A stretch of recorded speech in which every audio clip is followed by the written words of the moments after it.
नमस्कार, काशीदीप prime news में आपका स्वागत है। ताज़ा खबरों को देखने के लिए साक्षी सिंह के साथ जुड़े रहे। राबर्ट्सगंज, सोनभद्र। उत्तर प्रदेशीय प्राथमिक शिक्षक संघ के जिला महामंत्री रविंद्र नाथ चौधरी के कुशल नेतृत्व में एक प्रतिनिधि मंडल ने जिला बेसिक शिक्षा अधिकारी को जिले में शिक्षकों की रुके हुए वेतन बहाल करने के लिए सोमवार को ज्ञापन सौंपा। संगठन ने कहा कि इस महंगाई के दौर में शिक्षकों का वेतन रोकना अनुचित है। इससे शिक्षकों की तमाम खर्चों जैसे बैंक की ईएमआई, दवाई, बच्चों की पढ़ाई, घर परिवार के लिए राशन पताए आदि आर्थिक बोझ पड़ने के कारण शिक्षक तनावग्रस्त हैं। संगठन द्वारा शिक्षकों के वेतन बहाली की इस मांग पर सोनभद्र जिला बेसिक शिक्षा अधिकारी ने कि अति शीघ्र शिक्षकों से स्पष्टीकरण लेकर वेतन बहाल किया जाएगा। इस मौके पर प्रतिनिधि मंडल में जिला महामंत्री रविंद्र नाथ चौधरी सहित रणजीत कुमार सिंह, विनोद कुमार, धनंजय कुमार सिंह, मनोज कुमार, श्याम बिहारी, मनीष कुमार, अजय कुमार कुशवाहा आदि शिक्षक नेता उपस्थित थे। नमस्ते सर, मैं आपको बताना चाह रहा हूं कि जनपद सोनभद्र में 3 ब्लॉक रावस्टगंज सदर और चतरा ब्लॉक और चौपन ब्लॉक जी 3 ब्लॉक के अध्यापकों का वेतन अग्रिम आदेश तक अवरुद्ध कर दिया गया है। जब शिक्षकों का पीड़ा मेरे तक पहुंची तो मैंने सीधा जिला बेसिक शिक्षा अधिकारी का दरवाजा खटखटाने का काम किया और 9/6/2025 को एक लिखित प्रार्थना पत्र के माध्यम से संगठन के लेटर पैड पर बीएसए ऑफिस पहुंचकर ज्ञापन देने का काम किया और हमने बताने का काम किया कि जिन शिक्षकों के ऊपर यह आरोप लगाया गया है कि विद्यालय में अध्यापक की उपस्थिति कम होने के नाते अब विद्यालय में बच्चों की उपस्थिति कम होने के नाते जो अग्रिम आदेश तक वेतन रोका गया है जी, यह पूर्णतः गलत है।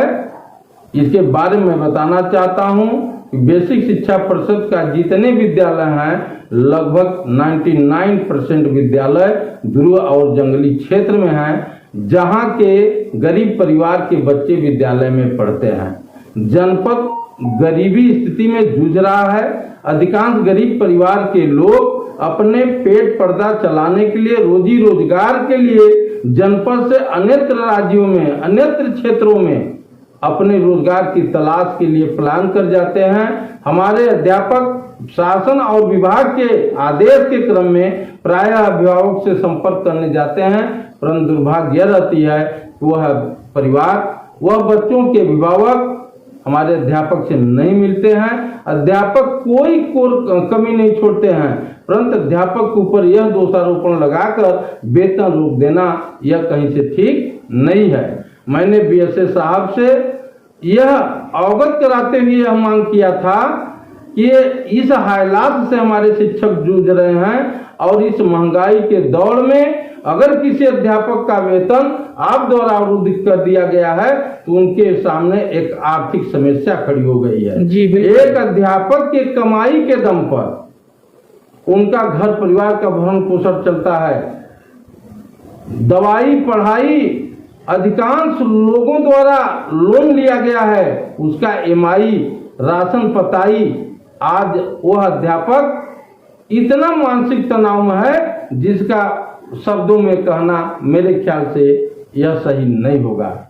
इसलिए हमने आज पुनः जिला बेसिक शिक्षा अधिकारी के पास गया, अपने संगठन के तमाम पदाधिकारियों के साथ, जैसे हमारे संगठन के सहसंयोजक रणजीत कुमार सिंह जी हैं, ब्लॉक के संयोजक विनोद जी हैं, चौपन ब्लॉक के संयोजक श्याम बिहारी जी हैं, मनोज कुमार जी, ऐसे दर्जनों भर हम सारे पदाधिकारी पुनः बीएसए साहब से मिलकर एक ज्ञापन देते हुए अनुरोध किया कि हमारे शिक्षक कोई भी कोर कसर अपने दायित्वों का निर्वहन करने में कमी नहीं किया है।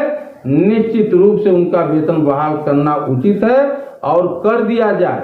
और अगर हमारे शिक्षकों का वेतन बहाल नहीं किया गया तो जिला बेसिक शिक्षा अधिकारी को कि हमारे रुके हुए वेतन उन अध्यापकों के पीड़ा को मेरे द्वारा सुनाया गया और सुने और हमारे वो शिक्षक जो वेतन जिनका अवरुद्ध किया गया है उनके आर्थिक तंगी को दृष्टिगत रखते हुए जिला बेसिक शिक्षा अधिकारी महोदय ने आज अपने मुखार बिंदु से ज्ञापन लेने के बाद उन्होंने कहा कि सभी का वेतन लगेगा, जरूर लगेगा। हम सारे पदाधिकारी बीएसए साहब का आभार व्यक्त करते हुए हम लोग कार्यालय से अपने घर के लिए वापस चले आए। और मैं एक संदेश देना चाहता हूं शिक्षक साथियों को। आए मेरे शिक्षक साथी, शासन और विभाग का निर्देशन के क्रम में आप अपने दायित्वों का निर्वहन निष्ठापूर्वक करते रहिए। जो विभाग का आदेश हो आप उसे करिए। आपके प्रति अगर किसी प्रकार की समस्या उत्पन्न होती है तो आपका छोटा भाई रविंद्र चौधरी सड़क से लेकर सदन तक आवाज उठाने के लिए तैयार है। आपको किसी प्रकार की कमी महसूस नहीं होने दिया जाएगा। और मैं पुनः आपसे निवेदन करता हूं कि जैसे विभागीय आदेश हो उसका आप पालन करिए। आपके साथ किसी प्रकार का दुर्व्यवहार नहीं होने दिया जाएगा, यह मैं वादा करता हूं, मेरा संगठन वादा करता है। और एक चीज और मैं बता देना चाहता हूं कि जनपद के अंदर रविंद्र चौधरी अकेले नहीं है, यह प्रदेश का वह समुद्र के समान विस्तार रूप से फैला प्राथमिक शिक्षक संघ है जिसके प्रदेश नेतृत्व युवा प्रदेश अध्यक्ष विनय कुमार तिवारी जी, जिसके प्रदेश महामंत्री उमा शंकर सिंह, जिसके अखिल भारतीय प्राथमिक शिक्षक संघ के राष्ट्रीय अध्यक्ष, सारे लोगों का साथ आपके साथ है।